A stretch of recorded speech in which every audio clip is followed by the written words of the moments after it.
So this anthology is made up of 4 short films made by 4 different directors. And the 4 directors are the same ones who, a few years ago, there was a movie called Bombay Talkies, which was like a tribute to 100 years of either Indian cinema or Hindi cinema specifically, probably Hindi cinema specifically, that it was the same 4 directors in that. So the directors are Anurag Kashyap, who's the second one? Zoya Akhtar, Dibakar Banerjee, and Karan Johar. And I guess I'm not totally a fan of Anurag Kashyap or Dibakar Banerjee, and I guess that will show in my thoughts about their films. Yeah. But I think overall it's a really cool project. So this is on Netflix. So anyone who has a Netflix account can watch it. It has subtitles. I think it's worth a watch, both for people who are familiar with Bollywood and not, because it's definitely not your typical Bollywood. First of all, it's called Lust Stories, and I think they probably just did that for the shock value, because it's not really about lust. Yeah. It has female characters at the core of each of the stories, and it explores her desire or sexuality in some way, but it's not really about lust. You don't hurt the people you love. Intentionally you don't. But you always hurt people that you love. You can't hurt somebody that you don't love. At the beginning, we see her hooking up with a guy, like they're taking a cab home or whatever, and she goes to his place. We don't know how they know each other. But then we find out that she is his professor, because the next day they're in class, and then anyway, without getting into all the details, basically there's these weird, like, breaking fourth wall kind of moments where she but she doesn't even talk to the camera. She like talks like next to the camera. Yeah, it's like 3/4 way, diagonal, not really looking at the camera, but just sort of like at, I don't know, some would-be therapist or... Right, yeah. So, but she basically has these monologues where we're learning about how she's kind of exploring who she is and what she wants, I guess particularly with her relationships and with sexuality and stuff. And she's married, but her husband apparently has encouraged her to go ahead and explore this stuff. I wanted to ask you, is she really married, or is she like making that part up? That's a good question, actually. I figured she really was, but maybe that's a device. Maybe that's the excuse she uses to like only take it so far, so that she's like, well, I'm married, so I'm gonna explore, but I can only go so far. Yeah. That's a good point, because there's just a lot of things that are just so weird about this. Like, basically she embraced so much toxic masculinity in certain ways, with the way she like stalked and threatened this young guy that she was hooking up with, because she's not in love with him or anything, but she is insecure and jealous when he is showing interest in another young woman. Yeah. And then at the same time, she herself is also kind of dating someone else. And then in her weird monologue things, she talks about I love Ayn Rand, and and so I was like, ew, and I'm selfish. I like to know, I just like to have integrity, or I don't know, just some BS. And so it just sounded like some D-bag, Basie uncle philosophizing. It just when she was doing those monologues, I imagined someone like Anurag Kashyap, the director, saying that stuff. So I was like, is this a play on, but at the same time though, it didn't just subvert it where it put her in the traditional masculine role. It also had her have traditionally feminine qualities too. Yeah. Or stereotypical feminine qualities, I should say, of being the insecure stalker that lashes out and is crazy and stuff. Yeah. So I was like, what are they trying to show? तो तूने क्या ना बोला था? नहीं ना? मतलब दोनों को चाहिए था ना? हाँ? तो तू एक काम कर, तू बोल. हाँ, बोल, consensual था. क्या बोलूं? बोल कि हमारे बीच में जो भी हुआ वो consensual था. क्या था? Consensual. Consensual. Consensual. हाँ, बोल. Consensual था. अरे हम दोनों में जो भी कुछ हुआ वो कंसेंशुअल था. हम दोनों में जो जो कुछ भी हुआ हाँ हाँ वो कंसेंशुअल था. वो कंसेंशुअल था. अभी एक साथ बोल. क्या ये पूरा बोलूं? हाँ. Well, I guess if it was just supposed to provoke, then I guess maybe it did its job in that way, because we do have a lot to say and be like WTF about. And it was only like a 30-minute film and we're just like, what? There's like so many, one thing upon another, or that we're just like, I get it, but I don't know. all right. So then moving on to the second film, this one was directed by Zoya Akhtar, and Bhumi Pednekar plays a maid to I guess young man who has some kind of professional job, and he lives on his own in this flat. But at the beginning of the film, you see them having sex, and then kind of going about like, and then she goes back to cleaning. But before she goes back to cleaning, they kind of have this playful banter with each other, where he calls her a dirty bee and she calls him a dirty dog, but in a joking kind of way. So you see that they're like, I guess, comfortable with each other and almost equals in that particular context where they can talk to each other that way. Yeah. And then, there's kind of a montage of her continuing to just like clean up all his stuff and polish and whatever. And then they show his parents visiting, and when the parents visit, they bring a gift for her also and talk to her all sweetly and ask her how she's doing. But then, so it's, several rounds of that where people come in and out and she's cleaning. And then eventually it gets to like an arranged marriage sort of thing where this other woman and her parents come in, and they're all having this discussion about these two people getting married. And then Sudha is the maid's character's name. They ask her, the guy's parents ask her to, bring tea and biscuits and stuff. And meanwhile, the guy and the arranged marriage date have gone into the bedroom to just hang out there and talk. So you see Sudha having to bring tea and snacks to everyone, including going into the bedroom. And it's a pretty quiet film. Like not a lot goes on, and Sudha barely says a word. But I feel like I feel like it was a lot going on emotionally, and so you just have to like pay attention to pick up on those things. I saw someone describe the movie as boring, and I was like, to me it was not boring at all. Like I feel like I was a lot of tension. Yeah. So what are your thoughts on it? I guess you see their the way they look at each other, and you get a sense that they're pretty close. If you're joking with someone on that level, and I think, were they in the shower? I think they were in the bathroom when they were talking to each other like that, when she like called him a dirty dog. And then it goes from that to they don't really make eye contact through. Oh, going back to the shower thing. I think he was taking a shower and she didn't, and so he's like, "Oh, you're taking." He was like, "You're not going to take a shower, dirty bee." I think that's what he says. Oh, you're not taking a shower, and then she's like, "Oh, whatever, dirty dog," or something. Yeah.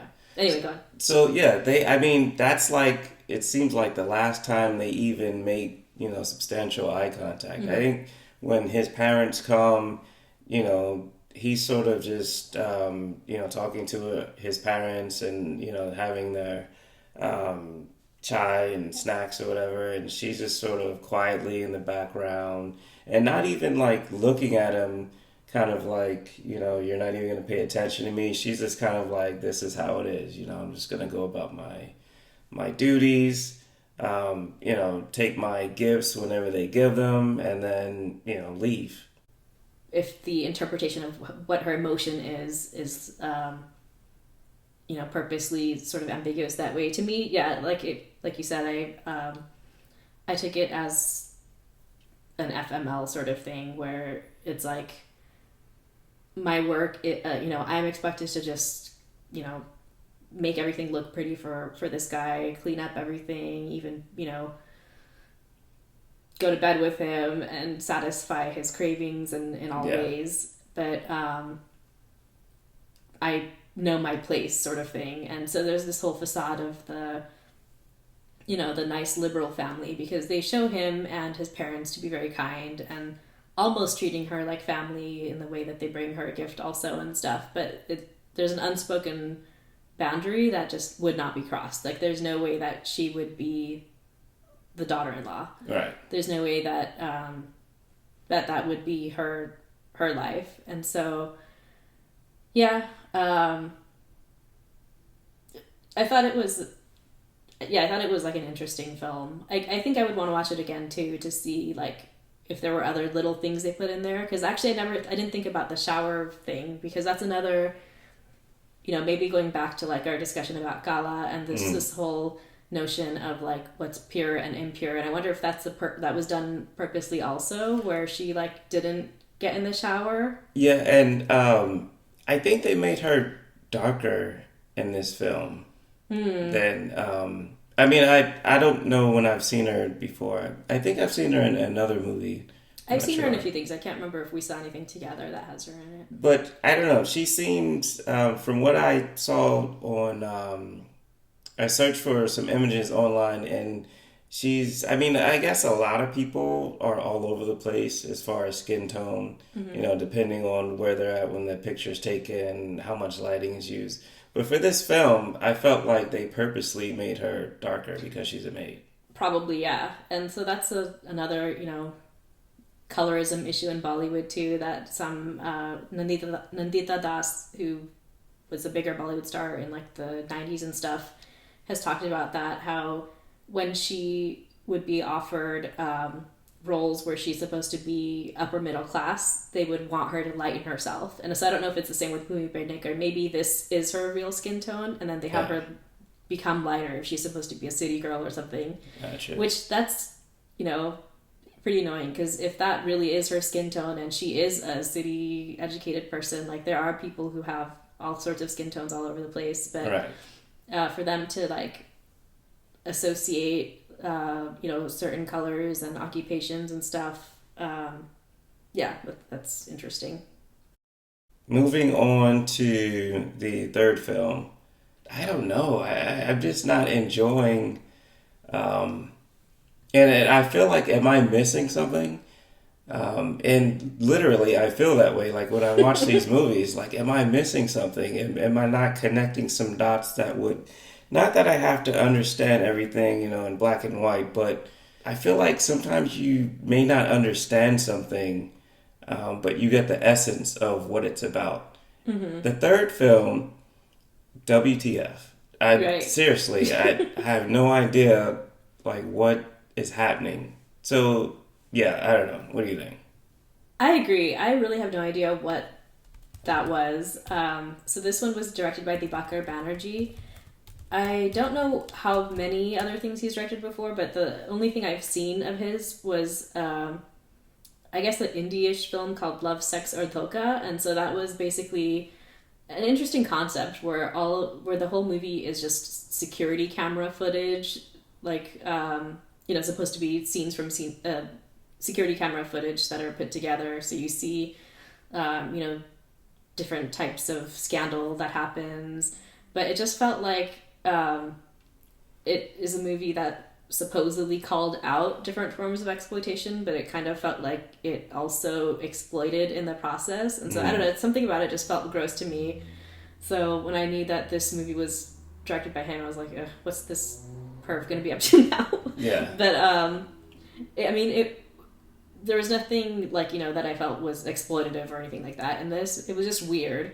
So Manisha Koirala is the lead in it. It was nice to see her, because I hadn't seen her since, I guess, the 90s or something. I think she was in a few things here and there. But so she plays a married woman who is having an affair with her husband's best friend, I guess. Yeah. And so you see her at the best friend's beach house, and they're like, hanging out and stuff. And then the husband calls and then ends up coming over. And all these series of events happen, but you never really understand what her deal is and why she's so nonchalant. Like, first of all, she's kept this a secret for so long that you would think she is struggling with it. Yeah. But then when she reveals it, she's just like, eh.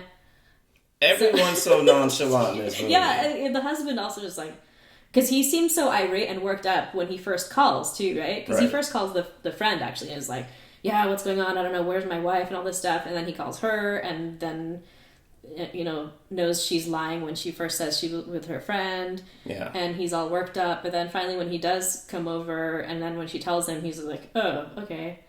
And then it's like, what's happening? Yeah, I think his biggest thing was like, well, when did this happen?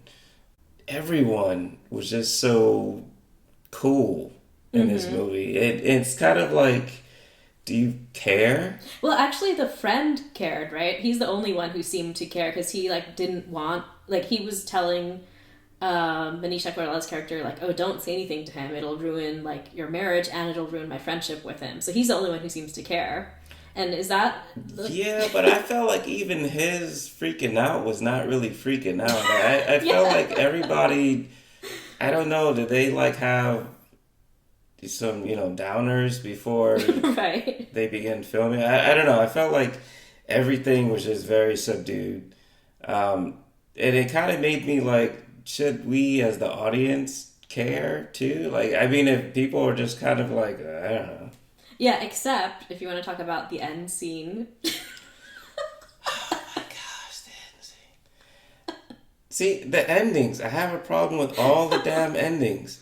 I have no idea what the hell the ending is. Basically, they've had their weekend or, night. Oh yeah, the husband sleeps over. Yeah. He sleeps over after he finds out that, his friend and his wife have cheated.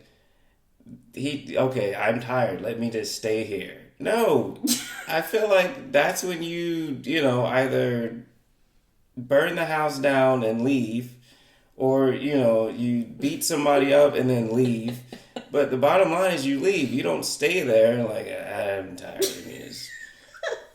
All right, so after they've had their weekend and everyone is well rested because they're so cool anyway, next day, husband and wife are in the car, and he's asking her again, I think something like, when did this happen? Was I around? And then she's, like, very nonchalant. I forget what her answer was. Very Yeah, vague. she was basically like, because he was like, so when you started the affair, had we had a fight around then? And she's like, no, things were good. Yeah, so just very cool about it. And then I had music, sort of like, EDM music comes on, slowly builds. And then by the time she I don't know if she received a call or if she was making a call, whoever was on the other line, she was very excited about it. And it's like this open mouth smile or laugh, but then it does a freeze frame. So it's like her mouth is open and she's on the phone, and then this electronic music is playing in the background, and that's how the movie ends. So it's like, huh? Yeah. Yeah, that was really weird. As we're talking about this, because I'm noticing that this is a huge contrast to like the first film, where the first film was like such overhyped emotions and Yeah. just weird reactions to things and people getting overly Oh, excited that's and stuff. true. So I'm Yeah, wondering it's the to what converse. extent I'm wondering to what extent they kind of coordinated this or like knew what each other's projects were and like put it in this deliberate sequence. Yeah. Where as a continuum it's saying something. I don't know what. Well, yeah, that's a silver lining, I guess. And then I guess we end with the climax. Karan Johar's film. Ba-dum-bum. So this is definitely like Keijo all grown up from K3G. I really love what he did with this. So the main, character in this, she plays a teacher, and she kind of looks to Neha Dupia's character as her mentor of sorts, and she goes to her for different advice about love and marriage and pleasure and whatever. And so she's considering marrying Vicky Kaushal's character, and she does. And then they basically show a montage of them sleeping together and her not feeling too satisfied for several rounds. And then one day she sees Neha Dupia's character pleasuring herself in a not very discreet part of the school where there's like a Yeah, glass it's like some window looking into the room. office. Yeah. It like a, I don't know, not even like her office. I think anyone can use that office. Yeah, it was like some, I don't know, some staff like room or something. I don't know what it was. So Kiara's character, I forgot what her name is supposed to be, but she's looking in, and then Neha character is like, yeah, you know, men can't help you the way you can help yourself, sort of thing. So then you know, she's feeling inspired to take matters into her own hands. So she gets a vibrator, which is like a remote controlled vibrator. Yeah. And is about to use it, you know, goes in her room and all this stuff. And then, of course, like, the family calls her out and is like, oh, like, you know, your husband just got in this accident and blah, blah, you have to come. And so she's like, damn it. And so she goes out into the family room, apparently with this device still in her. And then, you know, they're having their conversation or whatever. And then the grandmother of the house, actually, I don't know if I should give, well, okay, spoiler alert. I'm going to give away everything that happens. So yeah, this entire episode is yeah. So the grandmother of the house gets a hold of the remote control, and Gabi Gushi Gabi Gum is on the TV, and so she's like trying to, like, you know, do whatever, like turn the volume up or down or change the channel or whatever she's trying to do, but she ends up controlling this vibrator. Yeah. And so then yeah, she actually turns it up because she's trying to turn the volume up. Yeah. Yeah, and so then we see her, you know, peaking, climaxing in front of everyone, and kind of enjoying it. I mean, she's kind of like, oh shit, but then she's also like, you know what? I don't even care. Like, I'm gonna let this happen. And so, and then the climax is at the last, you know, when Lata Mangeshkar sings the last Kabhi Khushi Kabhi Gum. So I thought that was just so great. Like, it really made me laugh out loud. So yeah, I mean, I thought this was like a really great film. And that's where it should have ended. Exactly, yeah. I totally agree. I think it should have just ended right there. I don't think it needed to go into this whole weird epilogue sort of thing about, oh, you know, like the parents being, you know, his mother being so, like,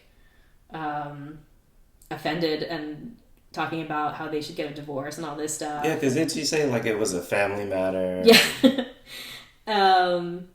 And then even after that, another scene where the husband and her having a conversation, he's like, hey, look, I don't want to get a divorce. Like, can't we work it out?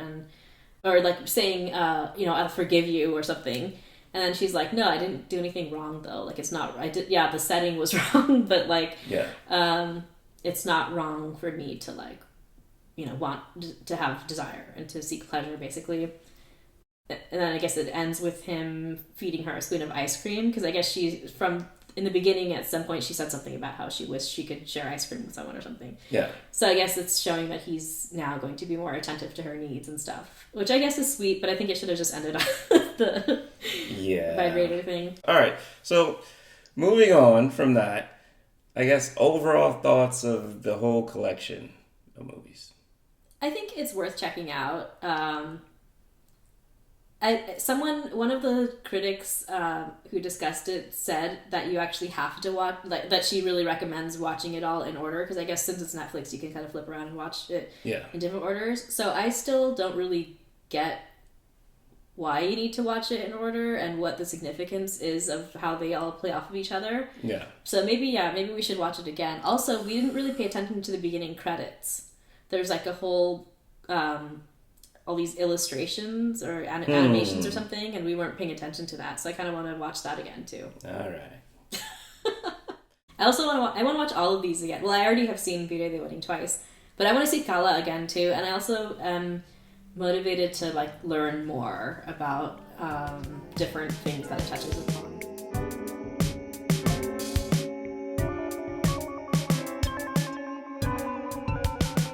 Alright, so as I mentioned before, this episode is a bit hard to edit because we perpetually have more to say about it. As I'm putting this together now, I hear LRK laughing watching Lust Stories, which is different than the first go. So let's see what she has to say about it. Yeah, so I'm watching Lust Stories again. I'm watching the first of the 4 films now with Radhika Apte, and I think I'm enjoying it more. I think the first time I just didn't know at all like what to expect, and I was like, why are they just showing her to be so nuts? I don't know. I think because I knew it was an anthology and there was kind of a woman at the core of each story. Yeah. I just found it a bit jarring that they made her character like just so insane and like not likable.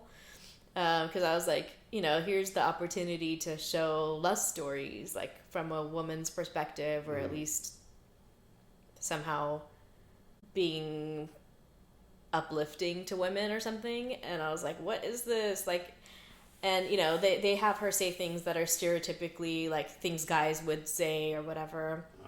But I don't know, somehow watching it again, I'm just really enjoying her performance. Like, she's not likable at all, but somehow like just the things she's saying and the way she's acting, it's amusing to me now. It might be also because in between I watched an interview of the 4 directors, including Anurag Kashyap, who's the director of this, and he said that it wasn't really scripted. It was kind of like he told her the concept, and then she kind of just ran with it and apparently ad-libbed a lot of it, or just came up with the specific dialogues, on the fly during the scenes. And so somehow knowing that is just kind of amusing. Like, just knowing that she kind of, it was like an improv for her. So I think I might be enjoying it on that level as an improv. I still don't think it's particularly good as a film, because I feel like they had an opportunity to be more deliberate and like script something like good. But I think as an experimental project, as kind of an improv, as her just coming up with these things off the cuff, I think it's entertaining. Yeah, and I wonder if that was her take on the character. Maybe she was figuring it out as she's going along. I mean, the actor and the character. Mm-hmm. I don't know. Okay, so you think the, performance is warranted? Yeah, I mean, I guess she's doing justice to... I mean, I don't know how he pitched it to her, like what the story is supposed to be about, what they're trying to convey through it, what the character's supposed to be. I'm not really sure. I'd be interested in hearing like what their discussion was about it and how she came up with this, with these lines and all of that. But just when she was doing her little monologues, and I think her acting is pretty good and natural for being that type of like douchey character. But like she has these really natural kind of gestures, like she's like scratching her ear as she's like philosophizing about like, what's wrong if I love, my husband and I also love this other guy? Will they feel hurt? Yeah, they probably will a little bit, but blah, blah, blah. And just like, I don't know, it's entertaining. So, yeah, like he was sad. Like when he found out, he was just like he definitely was devastated, and like in bed he was like on this, like turned to the side crying. But then I don't know if you remember the part where he turns toward her and then he's weirdly like clawing her head and stuff, and she just has this expression, like petrified expression. So I was like, oh my god, is he like killing her or something? But obviously he wasn't, because then the next morning they're like fine and packing up to leave and stuff. But I don't know what that scene was. I don't know if you want to watch that again. So he was crying? I must have missed that. Yeah. Huh. And she's like feeling bad. Oh, he is crying. Yeah.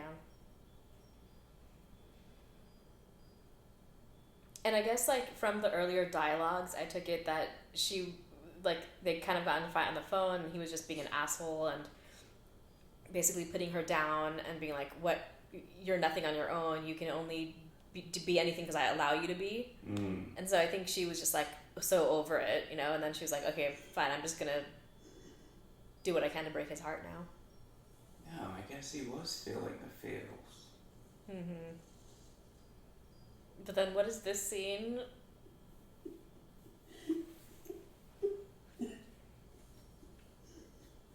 Did I miss this whole part? No, I think we watched it because we did notice that I do remember seeing this clawing weird part, and we were like, uh-oh, what's happening?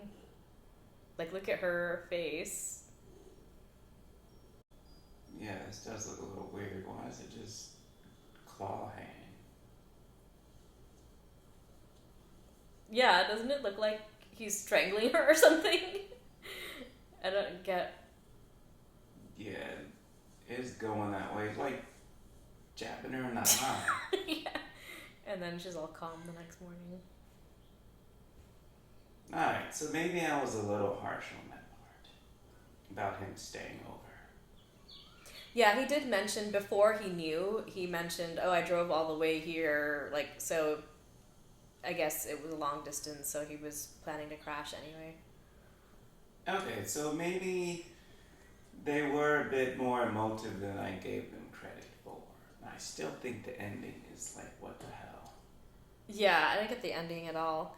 I kind of get, like, you know, the beginning through middle, because you don't know who they are and how they're connected with each other in the beginning. Like, the very first scene, like, these two are on the beach, and Sudhir is, like, sitting on the sand, and Manisha Koirala's character, Reena, I guess, is in the water, and he's, like, commenting on her and stuff, and it's as if they're, like, you know, a married couple or, like, a couple, and then they're, like, in bed and stuff, and she's like, oh, the girls haven't even called, so you think that maybe, like, they're on vacation and they have kids that are, like, at home or something, and then you find out that, like, she's married, and they show him watching, like, videos of himself and stuff when he's, like, in his room, like, when Manisha and the husband are having the conversation, he's just, like, watching videos on his laptop of himself talking about how he became a cardiologist because his father didn't have, like, money for surgery or something. Is he doing, like, a commercial or something? Why is he watching himself?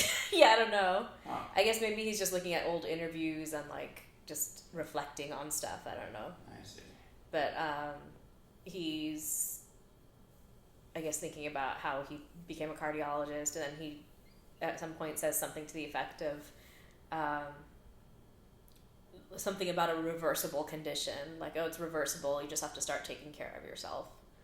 So I don't know if that's supposed to be, like, his sort of philosophy on life, and he just thinks, like, has kind of, like, an optimistic outlook, because he's always encouraging her to go back to him, and, you know, he's like, yeah, why don't you just, you know, go fix things.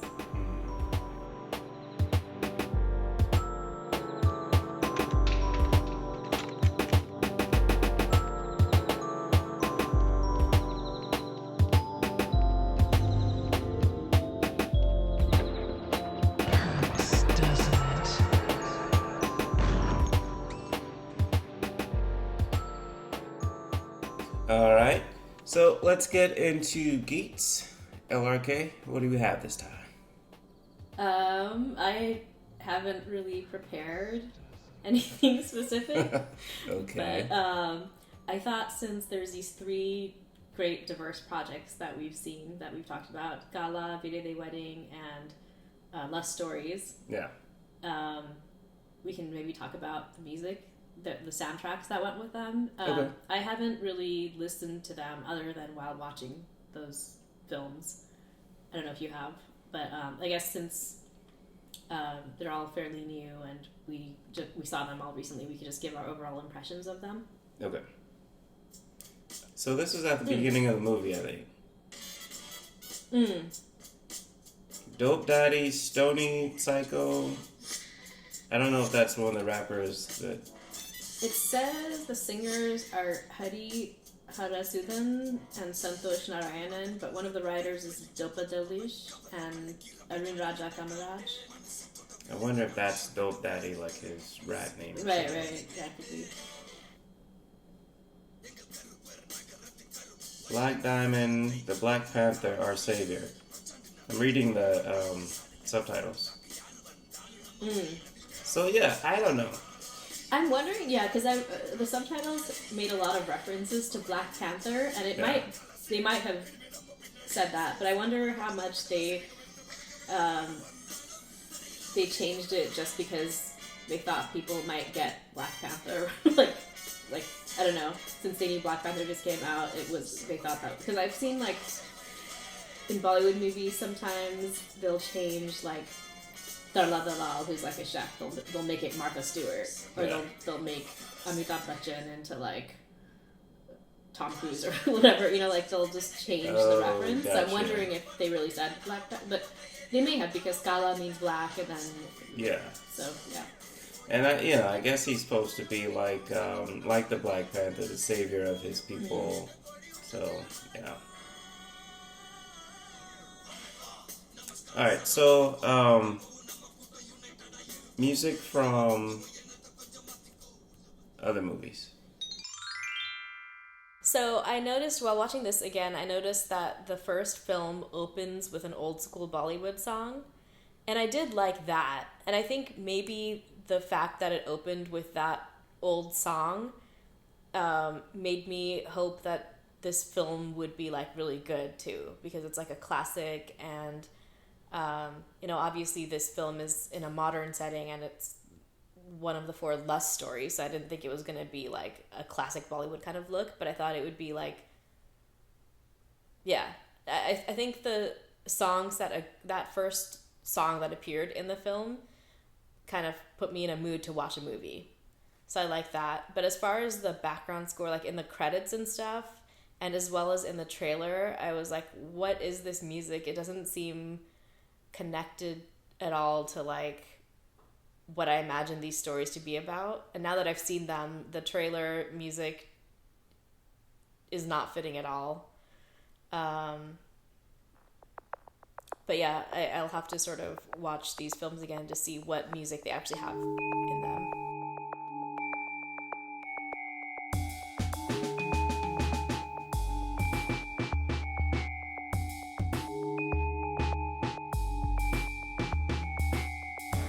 On the horizon for Deets and Geets, 2 movies we'll be watching very shortly are The First Purge and Boots Riley's Sorry to Bother You.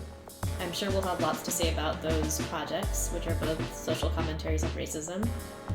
Ant-Man and the Wasp is also coming out soon, and then we can marvel over that a little bit too. Yeah. And in Geets, we're going to the Casey Musgraves and Harry Styles concert next week, so I think we'll have a good mouthful for the next Deets and Geets. Yeah, definitely.